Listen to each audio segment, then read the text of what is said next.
এখানে কোরিয়াতে বেশ কিছু চকলেটের উপাদানের জায়গা লেখা থাকে সাসুগি বা থাক্কুগি, যার অর্থ গরু বা মুরগি, অথবা চকলেটগুলো সফট মিল্ক ফ্লেভারের চকলেট। আদৌ পিওর গরু বা চিকেন আছে কি না তা বোঝা যায় না, থাকলেও হালাল কিনা আমরা সেটা জানি না। এমন নুডলসও আছে। এরকম চকলেট বা নুডলস খাওয়া আমাদের জন্য হালাল হবে কি না, প্রশ্নটি লিখেছেন ভাই আবির। আপনার প্রশ্ন উত্তর হলো যে যত চকলেট আছে ওয়ার্ল্ড ওয়াইড, বেশিরভাগ চকলেটগুলোতেই আসলে হারামের উপস্থিতি বা উপাদান থাকার সম্ভাবনা জোরালো। সবগুলোতে না, অনেক চকলেট আছে এর বিপরীতে আলহামদুলিল্লাহ যেগুলো হালাল, যেগুলোতে হারাম কোনো উপাদান নেই। এই বিষয়টা পৃথিবীর অন্য অনেক দেশে নিরূপণ করা সহজ, আপনাদের কোরিয়াতে একটু কঠিন। আপনি জাপানে গেলেও দেখবেন যে বিভিন্ন বাজারে, বিভিন্ন সুপার মার্কেটে, বিভিন্ন মার্টে, সুপার মলে, সুপার শপিং মলে আপনি দেখবেন যে চকলেট হোক, যে কোনো ফুড হোক, সেখানে স্ক্যান করে চেক করা যায় এটা হালাল কি হারাম, এখানকার উপাদান কি, সব ডিটেল জানা যায়। এবং হালাল সার্টিফিকেশন প্রতিষ্ঠানগুলো খুবই স্ট্রং সেসব দেশে, যার কারণে হালাল সার্টিফিকেশনের উপরে নির্ভর করা যায়।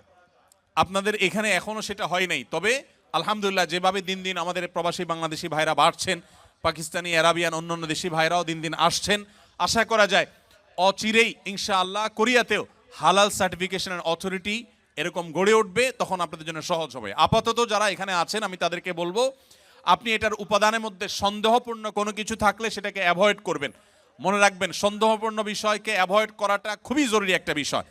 যেটা আপনি নিশ্চিত হালাল জানবেন শুধু সেটাই গ্রহণ করবেন, আর যেটাকে সন্দেহ মনে হবে সেটা আপনি অ্যাভয়েড করে চলবেন। চকলেট না খেলে কি আমরা মারা যাব ভাই? কি বলেন, চকলেট না খেলে কি খুব বেশি অসুবিধা হবে আমাদের? অতএব আমরা যথাসম্ভব সন্দেহপূর্ণ খাবার অ্যাভয়েড করে চলবো, তাহলে ইনশাআল্লাহ হারাম থেকে বেঁচে থাকা সহজ হবে।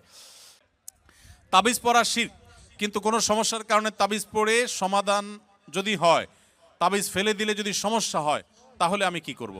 দেখুন, তাবিজের ব্যবহার সম্পর্কে আমরা বলেছি। তাবিজের মধ্যে যদি শিরকি কোনো কিছু থাকে সেটা শিরক হওয়ার ব্যাপারে কারোর কোনো দ্বিমত নেই। আর তাবিজের মধ্যে যদি শুধু কোরআনের আয়াত লেখা থাকে, শিরকপূর্ণ কোনো কিছু না থাকে, সেটাকে অনেক উলামায়ে কেরাম জায়েজ বলেছেন। কিন্তু সুন্নাহ যে না, অর্থাৎ তাবিজ ব্যবহার করা যে নবী সাল্লাল্লাহু আলাইহি সাল্লামের আদর্শ সুন্নাহ না, এই ব্যাপারে কোনো আলেমের দ্বিমত করবার কোনো সুযোগ নেই। তিনি কখন তাবিজ ব্যবহার করেনও নাই, কাউকে দেনও নাই, কাউকে দিয়ে লেখায়ও দেন নাই। তবে তিনি করেছেন ঝাড়ফুঁক করেছেন, বিভিন্ন আয়াত, বিভিন্ন সূরা, দোয়া পড়ে ফু দিয়েছেন, এটা তিনি করেছেন। তো এই ব্যাপারে কোনো সন্দেহ নেই। এবার আসুন, আপনি তাবিজ ব্যবহার করার পর আপনার সুস্থ থাকেন ধরা যাক, আবার খুলে ফেললে আপনি অসুস্থ হয়ে যান, তাহলে আপনি কি করবেন? উত্তর হলো, আপনি সুস্থ থাকেন বা অসুস্থ হন, তাবিজে কাজ করুক বা না করুক, যেটা সুন্নাহ না সেটা আপনি করবেন না। অনেকে আছেন অনেক শিরকি কাজ করেন, শিরকি কাজ করলে তিনি ভালো থাকেন, আবার শিরকি কাজ না করলে তিনি অসুস্থ হয়ে যান। তাদেরকে আমরা বলতে চাই, আপনার সুস্থ অসুস্থতার সাথে বিষয়টা সম্পৃক্ত না, এটা ইমানের বিষয়। শয়তান অনেক সময় আমাদের উপর অনেক প্রভাব বিস্তার করে আমাদের ইমান নষ্ট করার চেষ্টা করে। আপনার বরং এই সমস্ত ক্ষেত্রে ছুঁড়ে ফেলে দিয়ে আল্লাহর প্রতি ইমান আনতে হবে। আপনার ক্ষতি হোক, কষ্ট হোক, সেটাকে মেনে নিতে হবে। এটা আপনার ইমানের টেস্ট। অতএব এক্ষেত্রে কোনোভাবেই বিফল হওয়া যাবে না।